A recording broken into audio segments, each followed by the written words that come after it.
Mamko. Mama. Kwema huko? Kwema vipi baba? Salama salama. Karibu. Sasa mamko.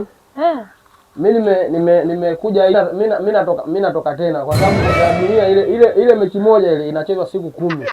Kwa hiyo leo ishachezwa siku ya 5, bado siku 5. Umeshaelewa? Mimi ni shabiki wa Argentina. Wewe bamkwe. Mwenzako umeonana naye? Mimi si nimekuja hapa nimekukuta wewe. Kwani yupo? Hayupo, yeye kaenda kwenu kwa sababu hakuelewi. Yaani jamani. Sasa mama, mimi nishasema kwamba mpaka kombe la dunia. Yaani umeona hivi dharura kwa sababu half time ndio leo.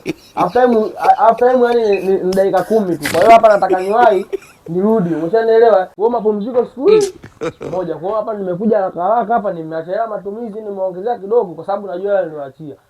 Mimi naondoka zangu. Nishakuja siku 10. Mwinyi, njoo, hebu njoo kidogo Mwinyi. Sasa Mwinyi wa nini mamkwe? Sasa Mwinyi wa nini sasa? Mwinyi wa kazi gani? Mambo muhusu Mwinyi.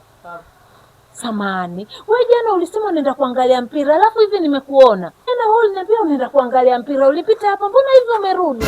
Na huyu anaangalia mpira kwa wiki 2. Niache. Mechi moja dakika 3.